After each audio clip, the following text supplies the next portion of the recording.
Hello and welcome to another episode of TWiML Talk, the podcast where I interview interesting people doing interesting things in machine learning and artificial intelligence. I'm your host, Sam Charrington.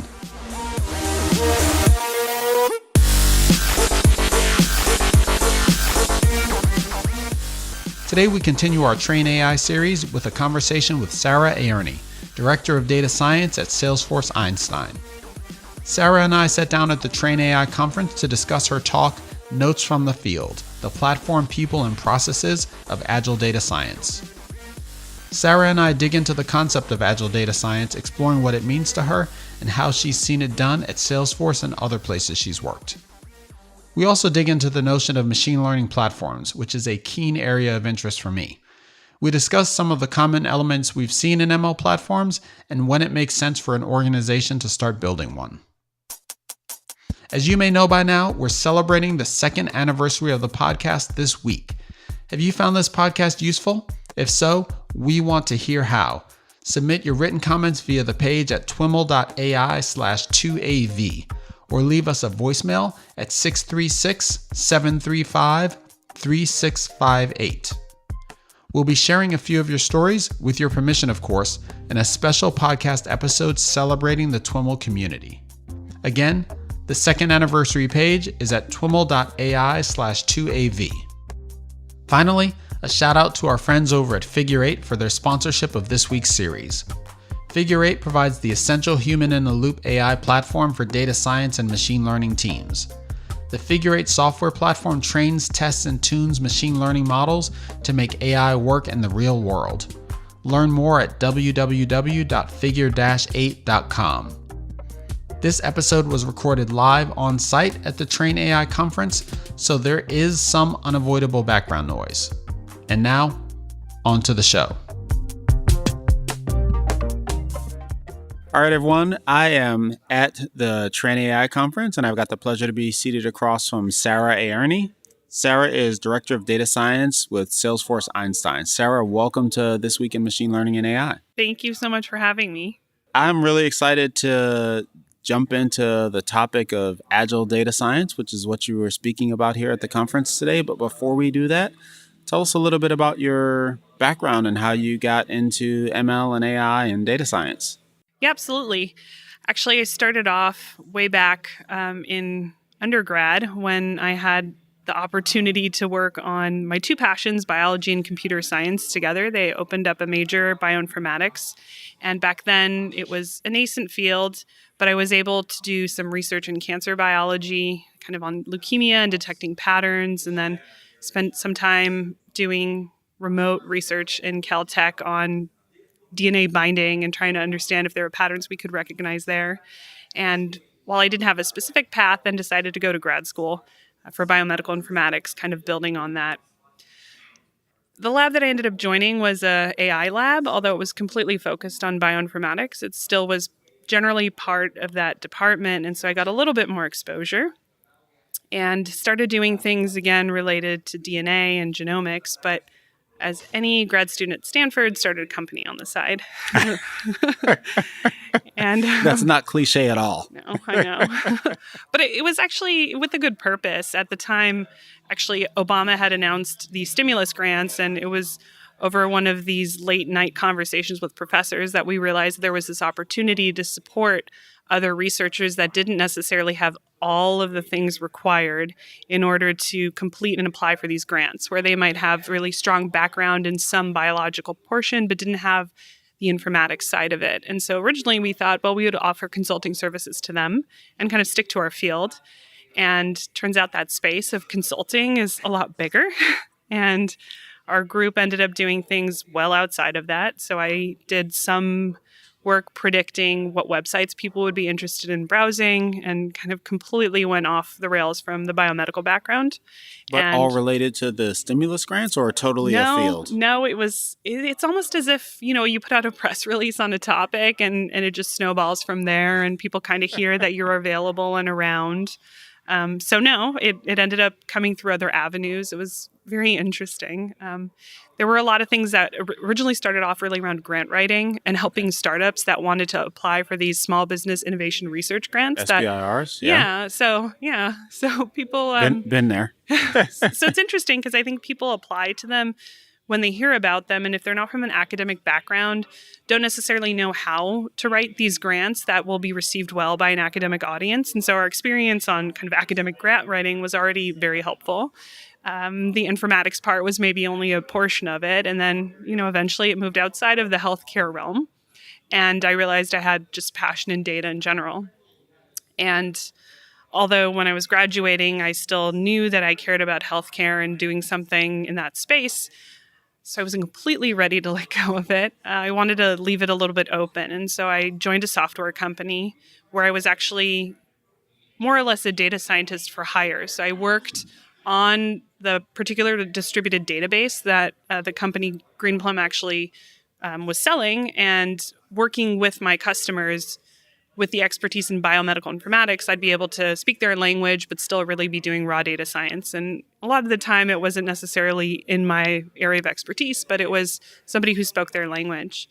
And there again, over time, I drifted from that background, started doing work on jet plane engines and banking fraud, and it was just all over the place. So that was great and it was exciting. But what I really wanted to do was deploy models at crazy scale to my customers. And so Salesforce really offers that opportunity to build models in this really amazing platform that allows me to just reach a lot of people so that they are empowered to use AI, and I can do the work around innovative data science on the other end. Before we jump into the agile data science element, Einstein. Yeah. In a lot of ways, Einstein is starting to feel like Watson for me. It's like this umbrella brand that covers so many things. In your words, what is Einstein?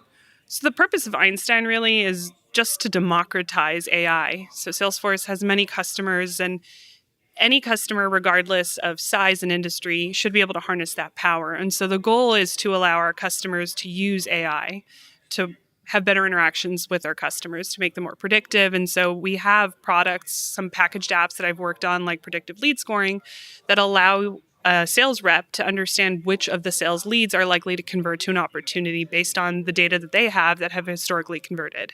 So while it might sound like a big umbrella, there are some very specific use cases for which we have packaged apps. And then there's a product that I'm currently working on, the Einstein Prediction Builder, which is really intended to, again, democratize AI by allowing our admins to set up things that they want to predict, explicitly some prediction that we don't know they'll want, but they would like to have to augment what they're currently able to have their users do. So we have, So I'm a kind of sky's the limit. Salesforce admin. I do some kind of forecast, and I want to predict the close date on a deal or something like that. And I can train using my own historical data and maybe some of yours, and you're able to predict that? It is absolutely we are very strict on kind of focusing on single tenant being able to leverage its own data. So only my data, but only the your example is the kind of thing that I might be able to predict using this platform. Yeah, what we're moving forward on right now in Prediction Builder are binary classifications and regressions. And the goal is to allow you to build these predictions. Okay. And we're working on making the UI really intuitive and allow the admins to do this in a way that's making it easy to set up. And then following on, allowing them to inject those results directly back, because sort of going back to my talk a bit today, there's this part around AI, and certainly when I was working at my previous job, where we spend a lot of time building models without thinking about how to get them in front of our customers in the end. And so I spent all this time building a model, thinking it's really great, and then I'm ready to push live to production, and that doesn't go anywhere. It just kind of sits with me. And that's what's amazing with Einstein, is really that it's right there. You're going to be able to have it immediately available when it's done building. So, agile data science. Yeah. What does that mean for you? Yeah. Well, my talk today focused around that concept and insisting that it's, of course, around people and process to make it possible, but that it really is a platform underlying that enables it. So at Pivotal, my previous company, there is a practice, Pivotal Labs, that is all about Agile and extreme programming. And when we were part of that team, it was really important for us to try and understand how to integrate into that process.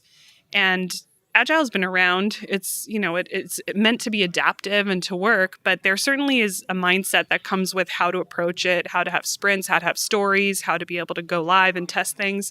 And it doesn't necessarily translate perfectly in data science.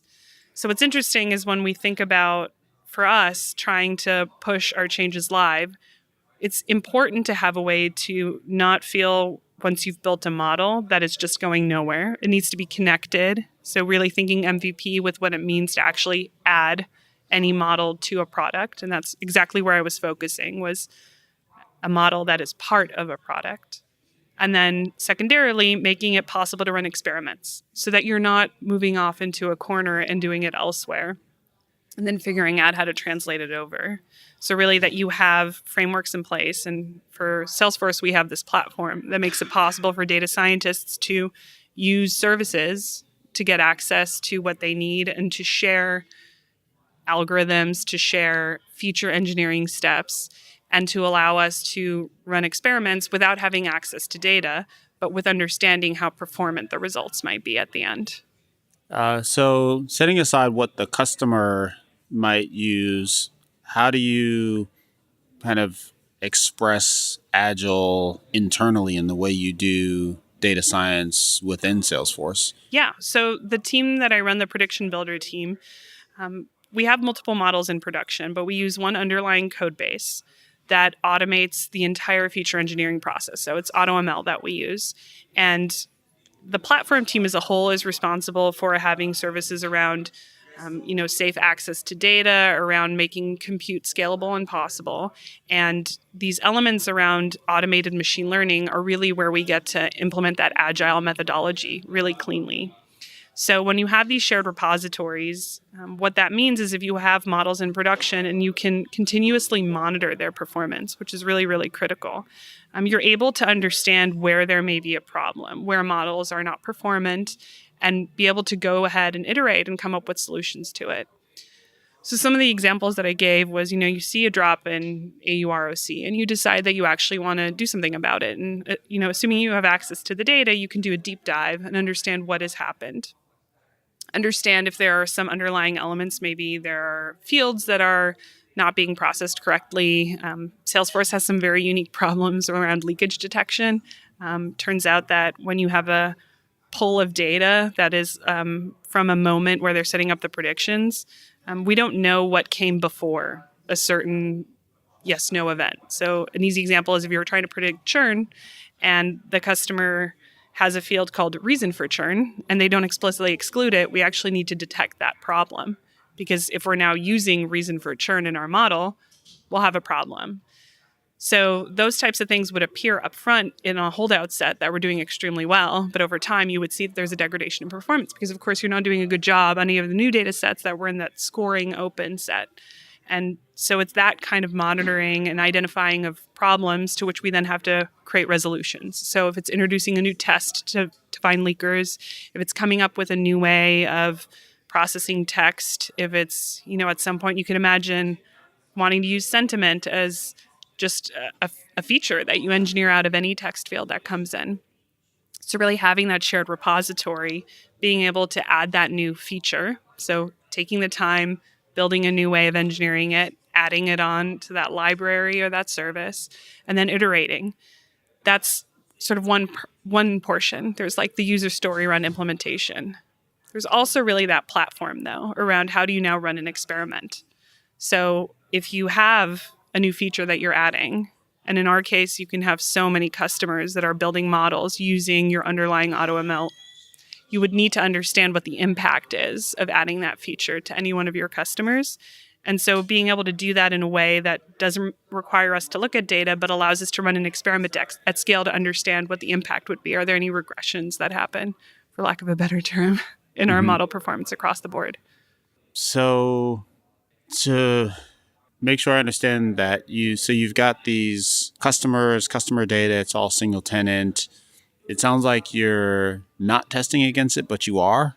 What exactly Yeah. how exactly are you doing that, or what are you doing? What our team is not able to do is look. So in You general, can't look at the data. we cannot. Got So trust is our number one value across the board at Salesforce. And so we cannot Sure. request access. That is not our data. But can you deploy models to it that don't return the data and Yes. test statistically? Yeah. So you can understand at Got an it. aggregate level, what is your performance? Is there a change in performance? Got it. And we do have customers that we might pilot a product with where we can work and understand what's going on.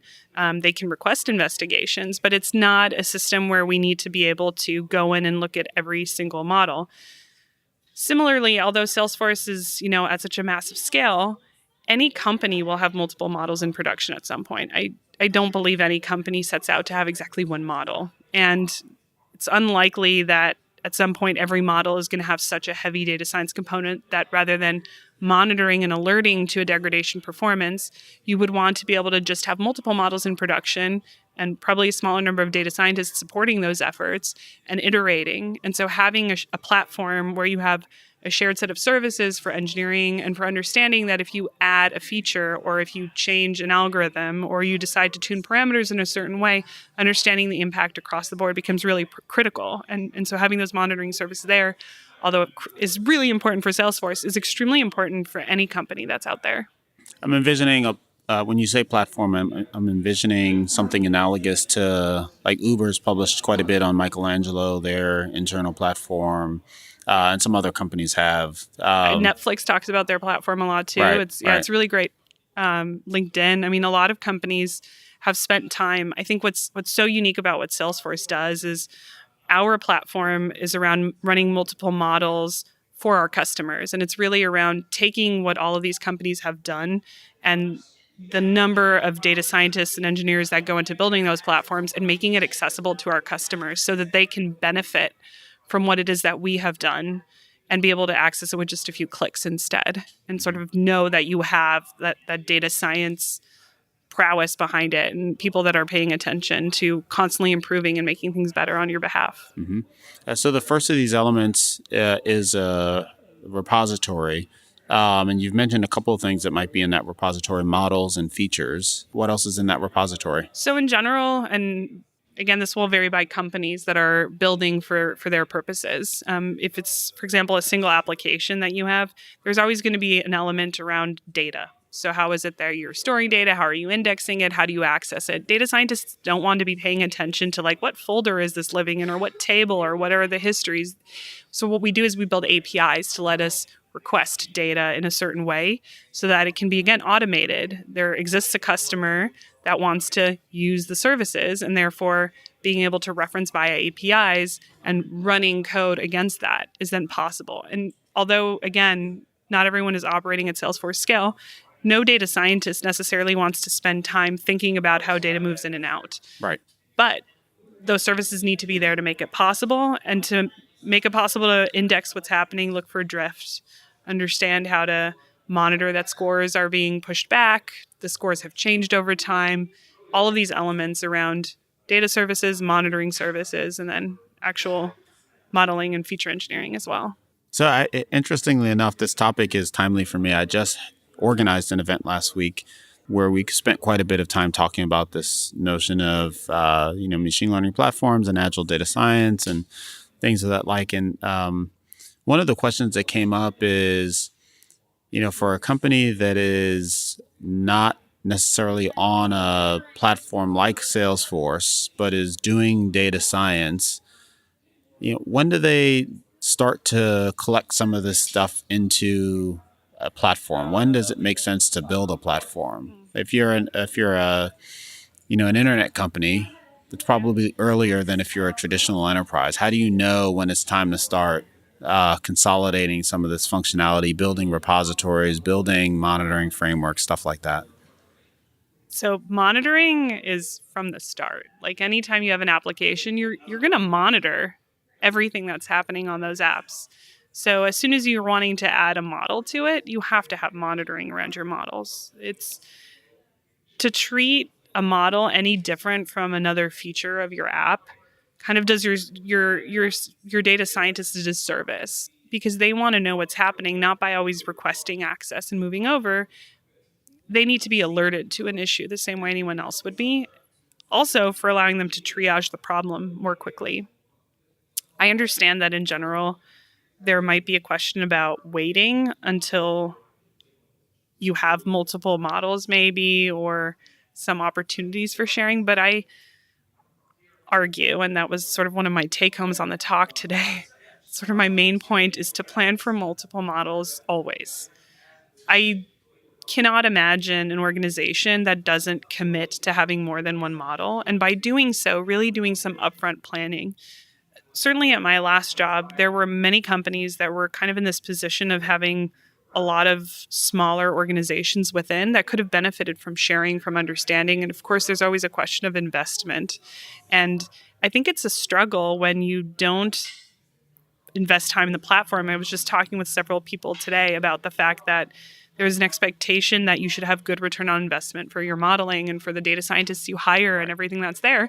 And of course, with that, they want to have the normal agile processes in place of having ways to assess the risk and how much longer and like, when am I going to see something from it? And as a data scientist, and certainly coming from graduate school, we think of it as like, oh, we're entering a research project. We have absolutely no idea if this will work. And let us go work on it for 3 months, 6 months, a year, and we'll get back to you. And that may be one way to approach it, but inevitably that leads to all around frustration, both on kind of the business that is trying to get something and also the data scientists who then, once they're ready, don't necessarily know how to go to production. And so if we really want a more agile approach as a whole, you must build platforms to support your data scientists' ability to iterate, ability to understand how well something is performing, and ability to fail early. Because if we don't commit to having data pipelines, monitoring services, ways to deploy models from the start, we will inevitably find ourselves in the position of every single time starting over, rather than building for multiple apps from the beginning. Do you feel like data science is standardized enough across organizations and use cases that we can do that, right? Like a classic problem is, building a platform before the problem that the platform is trying to solve, right? You build all kinds of features. Oh, I need a, model repository with versioning that does X, Y, Z. This is what the API looks like. And then you go to actually build something and it doesn't, it's like you're building the bridge from both sides and they don't meet in the middle. Oh, I love that. There's like a famous bridge between Germany and Switzerland that every time I drive by with my dad who lives there, he always talks about how the German side and the Swiss side agreed to build it. And when they came to meet in the middle, they were off by a huge number because Switzerland measures from elevation from the Mediterranean and Germany from the North Sea. And that was the reason why this happened. It's like very funny. It's like starting arrays at 0 and 1. No, there's like you can find blogs about this online. Okay. It's very funny. But I totally understand what you're saying. And absolutely, at the outset, I should have done the same here. I level set my talk with saying, look, there are different types of models. And my examples are, there are models that are informing strategic decisions. And my classic examples are from, back in my biomedical informatics days. They're, trying to identify the next drug target to go after. And so we're doing a bunch of data science to understand where to head next with our research. Right. And they're kind of these others that are like doing automated decisions. And there are ones that are like augmenting an app and maybe informing something. So like predictive lead scoring, will this lead convert? Right. And you're absolutely right. Depending on what it is that you're building, you would want to focus on the different elements first. But across the board, there will always be things that make sense, like how to bring your data in a way that's access controlled, in a way that is also accessed via APIs. I cannot think of a reason to not want to do that. There's no reason to have to imagine what folder or table or scheme. It's painful to think of it that way. Is the corollary there that the data lake is not enough? Look, it's all iterative. We all started on a path together, on a journey, and what I really hope, and the hope of my talk, was to share how we're moving forward on this, and to learn from each other with it. So I know that, again, during my consulting days where I was asked to do these projects and then kind of convince the organizations that what we had done was good enough, and now let's figure out how to build an app. That was interesting because it was almost like the companies needed convincing that data science was going to do something good. And if we can all agree that there will be value in models, if only we accepted it, can't we start by saying that we're looking to build a use case into something? And let's come up with let's create a roadmap for it, and then decide what to execute against first in an MVP mindset. And the other element is that Agile request that we have of data scientists does need to come with that commitment to support them and to support the differences between data scientists and software developers. They have a lot of things in common around wanting to monitor their models or their services, around wanting to, understand how to improve, around trying out new technologies or algorithms, but they just have slightly different ways that those need to be solved, and platform commitment needs to be there to make that possible. Let's take it from a software development perspective. I'm a software engineer. I'm building some kind of component or a service, microservice, whatever. Mm-hmm. It's part of Agile, part of DevOps, I don't know, part of whatever you want to call it, like the current best practices. I'm also building the tests and responsible for the tests that, would ultimately monitor the performance of my service. Sure. Right? A big part of DevOps is I also own that service in production, and I'm responsible for its upkeep. So it's to my advantage to build the test that will allow me to be able to do that.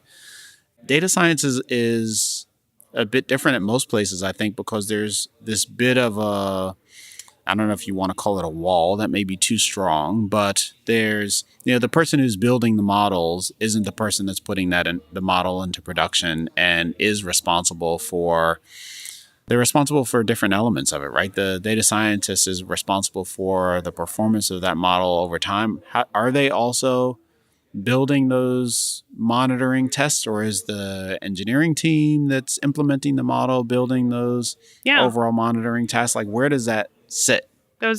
I think those are hard questions to answer as a whole. I think in the abstract, meaning? Yeah, companies will go about it differently. Where does that Well, so sit? I think one thing is to consider that, I guess, this concept of completely isolated teams is difficult. I think that it's important for data science and engineering to sit extremely closely.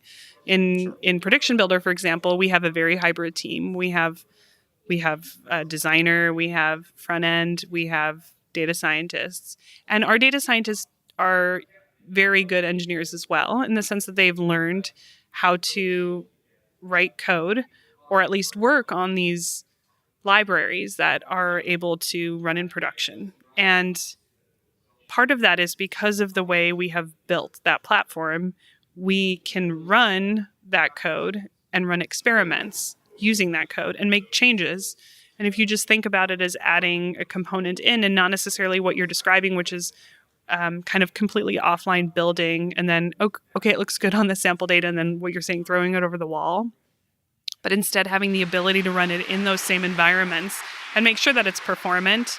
And of course, having a team that's dedicated to understanding, scalability concerns if those exist, to make sure that those things are all very intertwined. And that monitoring happens in the same way, that we have the same alerts for, SLAs are not met. Well, your SLAs are not met for models aren't running fast enough. They're not reaching completion fast enough. You're not, pushing back scores. You've seen a drop in the number of scores. You've seen your valuations have changed. I mean, you can kind of hijack some of the same tools, or you can build your own. But I would suggest looking at how suitable existing infrastructure is and existing tools that exist for the rest of your app, and seeing how many of those could also now support data scientists as well.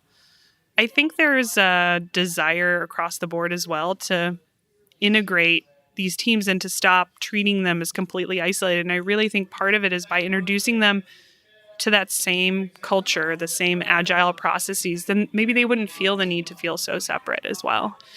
But you really do need to support them in that change. I think that's maybe an interesting segue to people and process. Like, we've talked a lot about technology. Yeah. That's only one leg of the stool, so to speak.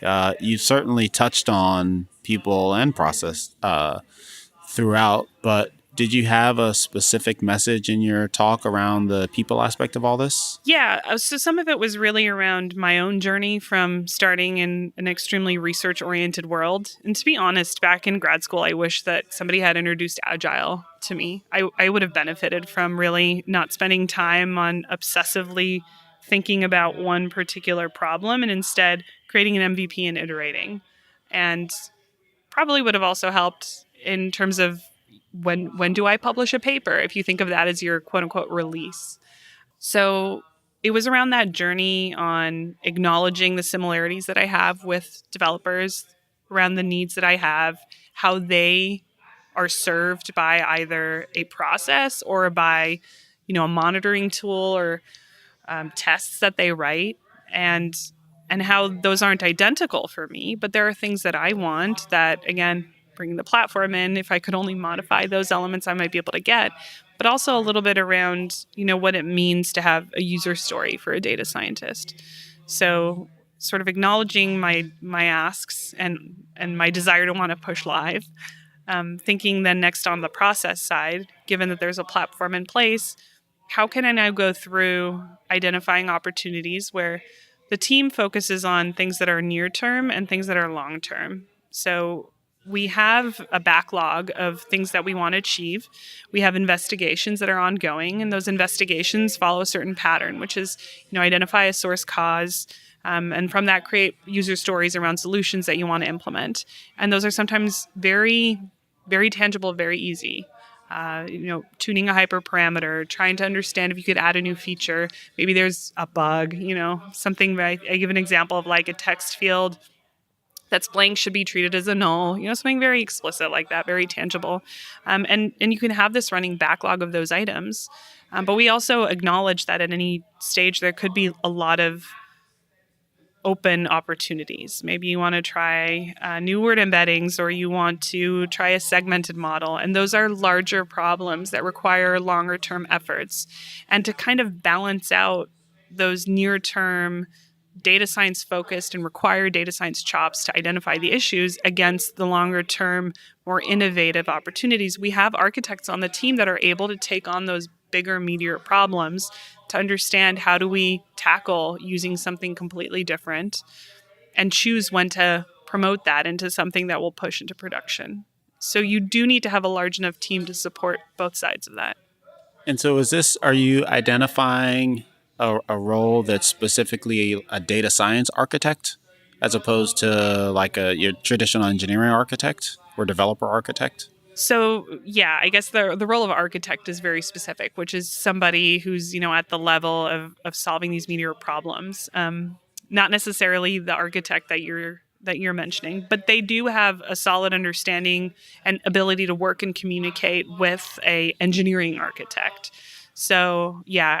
But is this architect on the data science side, is that even the right way to say it? Is it someone that's come up through data science? I've not heard much of the notion of a data science architect, so if that's what we're even calling this. Yes, I mean, that's sort of the term we use, and maybe that's too specific to us, but it is the folks that serve that role are individuals that have strong machine learning chops and strong engineering chops, to the sense that they can understand where something would fail, where there might be a problem with scalability, where there might be a whole new paradigm that needs to be introduced. And at times, folks need to come together and learn, but they're people that are essentially given the space and time to be able to go after these other problems, as opposed to the ones that are more focused on the MVP near term. So we have kind of our productivity zone and our incubation zone. And yeah, a team needs to be large enough to support it, but it makes perfect sense. Yeah. And how about on the process side? Are there observations that you've made from a process perspective and that makes this all more efficient, more smoothly flowing? Yeah. Aside from actually using, your traditional backlog and stories, what we do that I think, again, borrowing these techniques from elsewhere, really around doing prioritizations around, what is the value of going after a certain element versus an ease of implementation to allow us to triage where to spend our time. And value is something really hard to assess. How do I know what the value is going to be of introducing a new algorithm? How do I know what the value is going to be of, maybe going after a new way to process text or engineer features? What I can do, or something like a segmented model. What I can do is look at my models and how they're currently failing. Are there a lot more text fields in one of my models, and therefore I believe that if I make a change, it would have a lot of impact, and sort of measuring where I believe there would be a big shift as one way to prioritize my backlog. And again, around the ease of implementation, really focusing around what will be a longer term and more risky element that I need to work on, but I won't have the same kind of immediate need to ship. Have you made any attempts to taking all these, the technology approach, platform approach, the people approach, the process approach, have you made any attempts to try to characterize the net advantage over not doing these things? I mean, I'm imagining they've all evolved organically, and so the answer is probably no. But, certainly there's some degree of overhead associated with these different steps. How do you continue to justify it?